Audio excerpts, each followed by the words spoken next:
Good afternoon. So as you know, over the past 10 days, ministers have been considering the Waitangi Tribunal's interim report. Our legal counsel and officials have carefully considered all aspects of the report, and there have been a number of discussions between ministers. Both the Minister of Finance and I have been involved in these discussions in person and over the phone during our respective overseas trips. And of course, we've met with the Maori Party and had subsequent discussions with them to take into account their views as the government reached its decision today. There's been a lot said about Maori rights and interests in water. This is not a new conversation, it's been going on for years and it will continue. National came into power in 2008 on a strong platform of resolving outstanding treaty claims by 2014. We've made excellent progress in this area, including on treaty claims involving water. What has brought us to this point is the proposed partial sale of Mighty River Power. In essence, claimants to the Waitangi Tribunal have raised concerns that the partial sale of Mighty River Power would make it more difficult for the Crown at some point in the future to recognise Maori rights and interests in water. As you know, the government's position has been consistent and clear on this point. First, in common law, no one owns water. Second, Maori do have rights and interests in water, and these are being addressed and will continue to be addressed through the treaty settlement process when dealing with historical claims iwi by iwi and in the government's Fresh Start freshwater process and through dialogue with iwi leaders.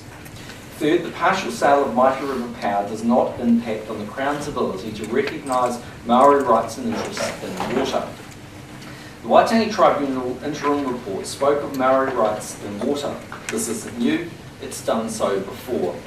The claimants argued that the share offers should be stopped until the government had put in place appropriate recognition of the underlying rights. The tribunal dismissed almost all of the claimants' arguments for why this is necessary. The tribunal also accepted that the share offer would not prevent the Crown from recognising Maori rights and interests and providing appropriate forms of redress for any past breaches of the treaty. The government welcomes that assessment by the tribunal. The tribunal did, however, raise the concept in its report of what it described as shares plus. Essentially, it refers to the idea that certain Maori interests could be given particular rights and powers in relation to the company above and beyond the rights of other shareholders. The concept itself was not clearly defined by the tribunal. Since the tribunal provided us with its interim report, much of the legal and official advice we have received has been around this concept. We've taken advice on the shares plus concept from Crown Law and from David Goddard QC to make sure we fully understand the concept.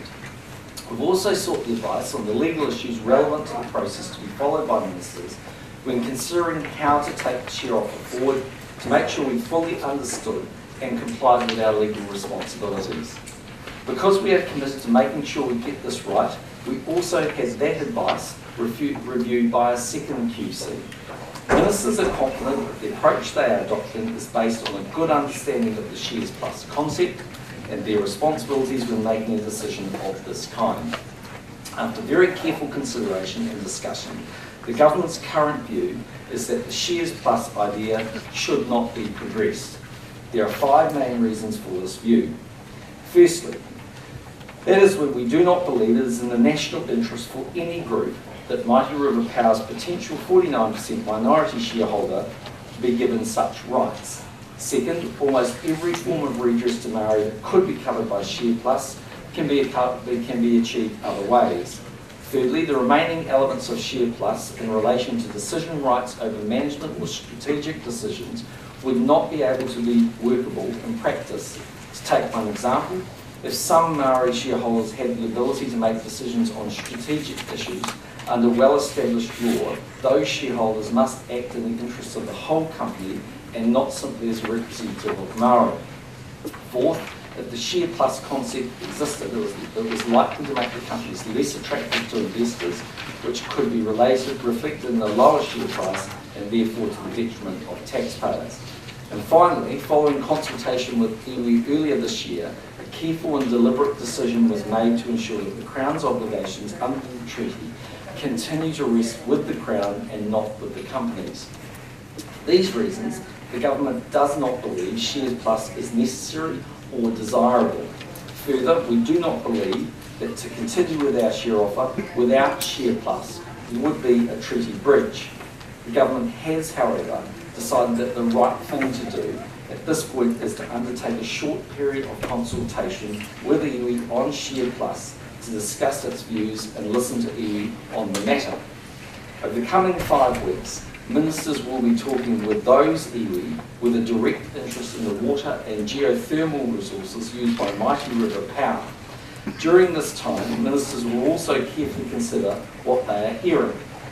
This will give iwi and the Crown the opportunity to talk through the issues and answer questions iwi may have on the Share Plus concept and to hear the views of Maori about the issue. A final decision about Shares Plus will be made following these discussions.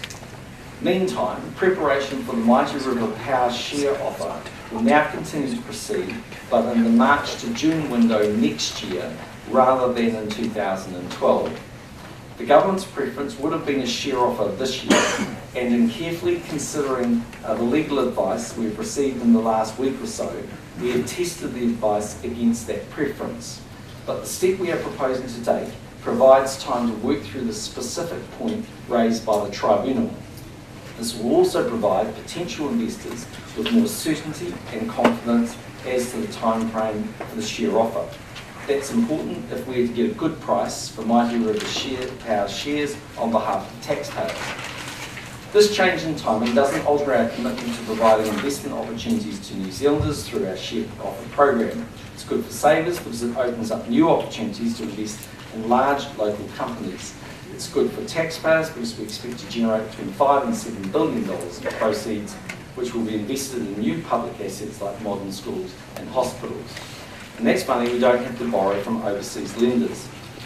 Cabinet's view, though, is that taking this small amount of extra time is the prudent thing to do. It will ensure that targeted discussions with relevant iwi can be heard during September and early October. Ministers accept that even after taking this step, there remains litigation risk. But our view is that the Crown would be in a very strong position at that point to proceed. If there is to be court action, we expect that to occur over the next few months, most likely being completed by the end of this year. Just last Friday, the Attorney General received a letter from the Maori Council which made clear their intentions in that regard. The Maori Council has told ministers that if the government does not follow the Tribunal's recommendations, which include a national hui on water rights and the establishment of a national water framework, it will take the government to the High Court to attempt to halt the partial sale of Mighty River Power. Ministers considered and rejected the idea of a national hui, as we don't believe it is the appropriate way forward. We believe that water rights are not something to be decided nationally, but they are to be considered iwi by iwi, waterway by waterway. The preferred focus is to develop models for the control and management of water that reflects Maori interests. We already have those processes in train through dialogue with iwi leaders and through the government's Fresh Start for Freshwater process. Accordingly, we will be outlining our position to the Maori Council. This is not about the government against Maori or Maori against the government. Within Maoridom, there are a number of views on this issue. There is no one voice. Handling work on the various elements of the share offer is well underway, and officials will over the coming weeks rephase that to occur ahead of March. At the same time, ministers' expectations are for Genesis and Meridian to be the subject of partial sales in the latter part of 2013 and the early part of 2014. The order in which these two companies proceed to market is still to be determined, and work continues both by officials and within those companies to achieve timely share offers.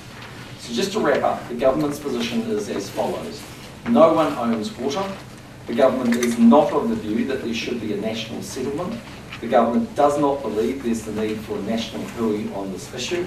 And finally, we don't see any reason why Mighty River Power share offer shouldn't be able to go ahead in March to June of 2013. Just on another topic, earlier today, Foreign Affairs Minister Murray McCully and Defence Minister Jonathan Coleman confirmed that Cabinet has agreed that the National Provincial Reconstruction Team, the PRT, will be withdrawn from Bamyan Province in Afghanistan by the end of April 2013. There have been a range of drivers for this decision, in particular how it fits with ISAP planning and logistical considerations. The availability of the Bamiyan runway was also a critical factor. The runway will be out of commission from April as it undergoes a major upgrade at the request of the Bamiyan provincial government. This means it will effectively be closed to our C-130 aircraft before the rest of 2013. These factors are under active planning and consideration, but the recent tragic incidences which claimed the lives of 5 brave New Zealand soldiers. It was always our intention to withdraw from Bamiyan in 2013, and today's decision confirms the exact timing of this. Our decision is consistent with the withdrawal plans of many other coalition partners. By the end of this year, many of the PRTs will be in the process of withdrawing. By the middle of next year, 11 of the 26 original PRTs across the country will be closed. This is a sensible, orderly and professional transition, and the Bamiyan local authorities and ISAP are comfortable with our proposed withdrawal date. Finally, just in terms of my ministerial activity, this week is of course a recess week. I'll be in Hamilton this evening and Hamilton and Christchurch tomorrow, and Wellington on Wednesday morning, and Auckland on Wednesday afternoon. On Thursday I depart for APEC in Vladivostok.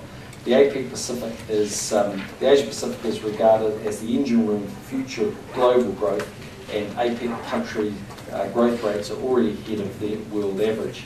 APEC is an important opportunity for leaders to reaffirm their commitment to strengthen regional growth. Foreign Minister Murray McCully and Trade Minister Tim Grosser will also attend APEC. At the conclusion of APEC, I will travel to Japan to mark the 60th anniversary of diplomatic relations between the two countries and visit the tsunami-affected region of Japan. I intend to return to New Zealand on the 12th of September.